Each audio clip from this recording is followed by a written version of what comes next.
जय हो। मैं आपका विनय तिवारी, आपका दोस्त, आपका साथी, आपके बीच आपके साथ मैं आज बात करने वाला हूँ मैथ के उस एक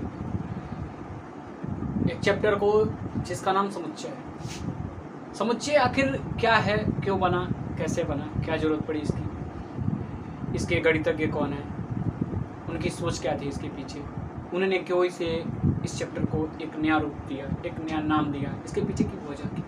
आज हम इसको एकदम अच्छी और सरल 100% ट्रिक्स के साथ सीखेंगे। क्या है समुच्चय, इसे पढ़ते क्यों हैं, क्यों इसके लिए हमें इतना उस गणितज्ञ को संघर्ष करना पड़ा। उस गणितज्ञ की कहानी इस समुच्चय सिद्धांत पे आधारित है, जिनका नाम जॉर्ज कैंटोर है, जो जर्मन के एक गणितज्ञ हैं, जिन्होंने समुच्चय सिद्धांत को परिभाषित किया, समुच्चय के एक चैप्टर को बनाया, समुच्चय को एक नया रूप दिया, समुच्चय के बारे में बताया। आखिर ये समुच्चय है क्या, क्या है ये समुच्चय, आखिर मुझे क्यों पढ़ना पड़ा, क्यों जानने की जरूरत है इस मैथ में, आज इसका यूज ऑफ लाइफ, वो जीवन में क्या है उपयोग इसका, इस चीज को उन्होंने क्यों जीवन से तोला, क्यों जीवन से जोड़ दिया। इस चीज को आज हम जानेंगे हमारे इस YouTube चैनल। यदि आप हमारे YouTube पे नए हैं तो लाइक कीजिए, सब्सक्राइब कीजिए, बेल आइकन को दबा के सारे नोटिफिकेशन को ऑन कीजिए, लेकिन हाँ, कमेंट करना बिल्कुल ना भूलिए। कमेंट से हमारी एक्सपेक्टेशन जुड़ी होती है, यदि आप नहीं करते हैं ना तो हमारी हौसलाएं क्या हो जाती हैं, वहाँ कमजोर हो जाती हैं। सो प्लीज़ लाइक, कमेंट और सब्सक्राइब जरूर करें। हमारी उम्मीद पे खड़ा उतरिए, हम आपकी सोच, हम आपके ज्ञान, हम आपकी उम्मीद पे खड़ा उतरने के लिए जिंदा हैं, खड़े हैं आपके साथ, आपके पास इस ऑनलाइन प्लेटफॉर्म और YouTube चैनल पे। आप सभी का हार्दिक स्वागत, नंदन, अभिनंदन और नमन करता हूं हमारे YouTube चैनल में। यदि आप नए हैं तो हार मत मानिएगा, आप नहीं जानते समुच्चय के बारे में तो फिर जान के जाइएगा। समुच्चय है क्या, क्यों पढ़ते हैं, क्या है इससे उम्मीद, मैं इस चीज को बताऊंगा आज। समुच्चय को बारे में वो चीज जो शायद आप जानते भी ना हो। समुच्चय की सिर्फ 2-4 पन्नों में ही सिमट के रह गया। समुच्चय को लोग सही रूप दिए, गणितज्ञ ने तो सही रूप दे के चला गया, लेकिन ये टीचर, ये अध्यापक हमारे क्लासों में केवल आएंगे, क्वेश्चन को बताएंगे, क्वेश्चन को सॉल्व करेंगे, लेकिन वही लड़का जब हायर एजुकेशन में जाता है, उसी चैप्टर के ऊपर जब डिस्कस करना होता है ना, तो उस बच्चे की मनोबल शक्ति उस चैप्टर पे खत्म हो जाती है, क्योंकि अप्लाइड से ज़्यादा बेटा थ्योरेटिकल इम्पॉर्टेंट है। अप्लाइड मैथमेटिक्स तो हर कोई जान सकता है, पर pure mathematics is the best.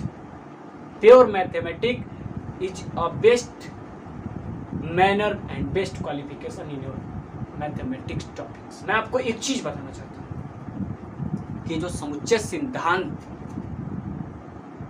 की विवेचना है, कि जो इंट्रोडक्शन है, उनके ऊपर जॉर्ज कैंटोर ने एक ऐसी कहानी के ऊपर आधारित कर दी जिन्हें पढ़ना आपके लिए बेहद जरूरी है।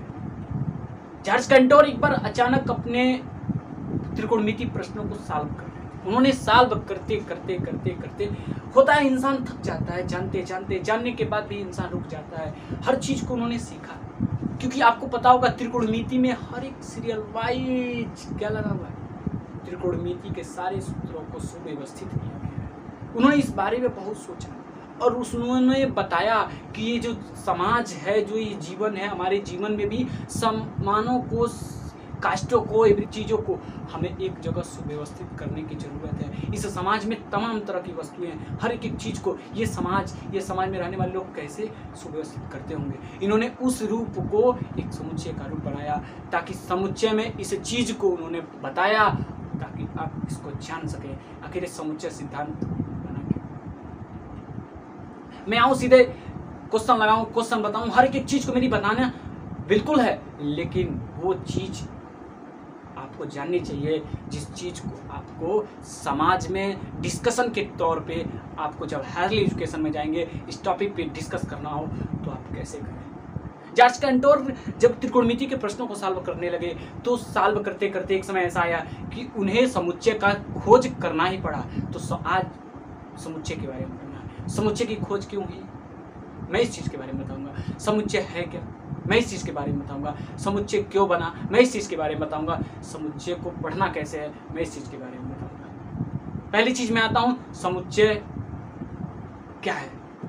तो समुच्चय वह चैप्टर है जिसमें आप वस्तुओं को संग्रहित करने के तौर तरीके के बारे में बताया गया। यानी समुच्चय की परिभाषा क्या है, तो आप कह सकते हैं वस्तुओं को सुसंग्रहित, सुव्यवस्थित रखने की प्रक्रिया को ही क्या कहते हैं, हम समुच्चय कहते हैं। समुच्चय क्यों बना, आपको मैं इस पे बताता हूँ। तो समुच्चय इसलिए बनाया गया ताकि आप जीवन में किसी भी वस्तुओं को, किसी भी पदार्थ को, किसी भी अवयव को आप इधर उधर रखते हैं तो उसको एक जगह कैसे इकट्ठा करके रखना है। इस चीज़ों को रखने यानी रखने के सिस्टम को उन्होंने बताया इस समुच्चय में। तो अब मैं आता हूँ समुच्चय के बारे में। समुच्चय को पढ़ते कैसे हैं, तो पहली चीज समुच्चय को पढ़ना। आप समुच्चय को capital letter A B C सारी चीज़ों को जोड़ के पढ़ते हैं। यानी समुच्चय को कैसे पढ़ेंगे, तो कहेंगे समुच्चय को व्यक्त करने के लिए A B C D E F G H जैसे अक्षरों का प्रयोग करते हैं, और इसके अंदर अवयव को लिखने के लिए स्मॉल लेटर या वस्तुओं के बारे में या जिन अवयव के बारे में कहा जाए उसको लिखा जाता है। वह किस में लिखा जाता है, तो वह हमेशा मजले कोष्ठक में लिखा जाता है। यानी समुच्चय में, समुच्चय के अवयव को किस में लिखा जाता है, तो आप कहेंगे मजले कोष्ठक में लिखा जाता है। आते हैं मैं समुच्चय को फिर क्या नया रूप मिला, तो समुच्चय के दो रूप मिले। समुच्चय को दो रूपों में पढ़ा जाता है। समुच्चय को दो तरह से बताया गया, पहला प्योर मैथमेटिक्स, दूसरा अप्लाइड मैथमेटिक्स। अर्थात कहने का मतलब मेरा क्या है, पहला प्योर मैथमेटिक्स यानी आप कह सकते हैं समुच्चय निर्माण विधि, और दूसरा अप्लाइड मैथमेटिक्स रोस्टर विधि। अप्लाइड मैथमेटिक्स और प्योर मैथमेटिक्स में डिस्कशन में इस चीज को बताऊंगा क्या है अप्लाइड मैथमेटिक्स। अप्लाइड का मतलब होता है आप किसी सूत्र पे किसी मान को रख के उसका आंसर देना, ये मेरा अप्लाइड मैथमेटिक्स होता है। और उसको थ्योरी के माध्यम से उसका डिस्क्राइब करके उसका आंसर देना मेरा प्योर मैथमेटिक्स होता है। यानी डिस्कस जब भी हम करेंगे तो थ्योरेटिकल टर्म में जब करेंगे तो मेरा क्या होता है, प्योर मैथमेटिक्स होता है। और जब भी किसी फार्मूले के आधार पे उसके मान को रख के उसकी वैल्यू ज्ञात करते हैं तो मेरा अप्लाइड मैथमेटिक्स होता है। इसी बात पे मुझे आज डिस्कस करना है कि रोस्टर निर्माण विधि और समुच्चय निर्माण विधि में क्या अंतर होता है। तो दोस्तों समुच्चय निर्माण विधि में होता क्या है, मैं इस चीज़ पे डिस्कस करूँगा। तो आप कहेंगे समुच्चय निर्माण विधि में किसी भी वस्तु को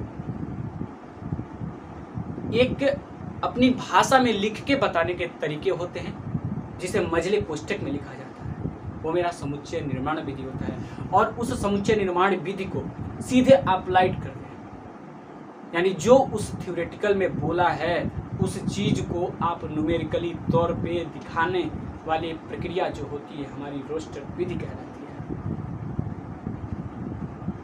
समझ में आ गया दोस्तों। मैं फिर आता हूं अगले टॉपिक में। ये एक दूसरे से जुड़ा क्या होता है, इनका सिंबल क्या होता है। तो यदि समुच्चय का कोई भी अवयव एलिमेंट अगर किसी समुच्चय के प्रदर्शन चीज यानी सिंबल को एक दूसरे से जोड़ना है तो उसके बीच में बिलोंग का प्रयोग करते हैं। यानी कहते हैं कि सेट ए में एक अवयव स्मॉल ए है तो आप कहेंगे ए बिलोंग टू ए, यानी ए बिलोंग करेगा किसको, ए को। आप यहां देख सकते हैं ए बिलोंग कर रहा है ए को। यदि कह दे कि वो बिलोंग नहीं करता है तो आप कहेंगे A does not belong to A. Belong का मतलब क्या है, व्हाट इज बिलोंग्स, तो आप कहेंगे बिलोंग का मतलब होता है अनकोड करना, यानी उसमें समाहित होना, यानी ए उसमें है। समझ में आ गया दोस्तों। अब आगे बढ़ते हैं। आगे क्या है, तो दूसरी चीज समुच्चय को पढ़ने के तरीके के बारे में। समुच्चय को पढ़ने से पहले, समुच्चय को जानने से पहले समुच्चय को दो तरह की भाषाएं बनाई गई। पहला वो जिसे मैं क्या कर सकता, निर्धारित कर सकता हूं, यानी वस्तुओं को जिसमें निर्धारण किया जाए उस समुच्चय के बारे में बताया गया। जहां हम वस्तुओं का निर्धारण कर ही नहीं सकते वो हमारा समुच्चय हो ही नहीं सकता है, क्योंकि समुच्चय में वस्तुओं को संग्रहित करना बताया गया है, उसे बाहर करना नहीं। यानी जहां तक मैं गणना कर सकता हूं वही समुच्चय है, जहां मेरी गणनाएं समाप्त हो जाती वो समुच्चय नहीं होता। समझ में आया? आगे आते हैं कि समुच्चय को फिर मैं क्वेश्चन के तहत कैसे लगाऊंगा। तो मैं आता हूँ क्वेश्चन, यानी समुच्चय के मैं क्वेश्चन पे आता हूँ। सबको कमेंट करना है। चलिए मैं समुच्चय के क्वेश्चन को लगाऊंगा कैसे, ये चीज़ आपको पढ़ना है। तो समुच्चय के क्वेश्चन को लगाने से पहले मैं आपको पहले बता चुका हूँ क्या समुच्चय को किससे व्यक्त करते हैं, A B C X Y. मैं ये सिंबल होते हैं समुच्चय, ये मेरा सिंबल है, समुच्चय को व्यक्त करते हैं। आगे क्या होता है, इनके जो अवयव होते हैं ए ई आई ओ यू सपोज, वो हमेशा किस में लिखे जाते हैं, मुझे ये कोष्टक में लिखे। ये मेरे अंदर ये मजला कोष्टक है, ये बाहर की चीज़ों को तो मैं केवल राउंड अप किया, यानी इसको लिखने की प्रक्रिया ऐसी होती है। हर एक अवयव के पास एक कामा होता है, समझे?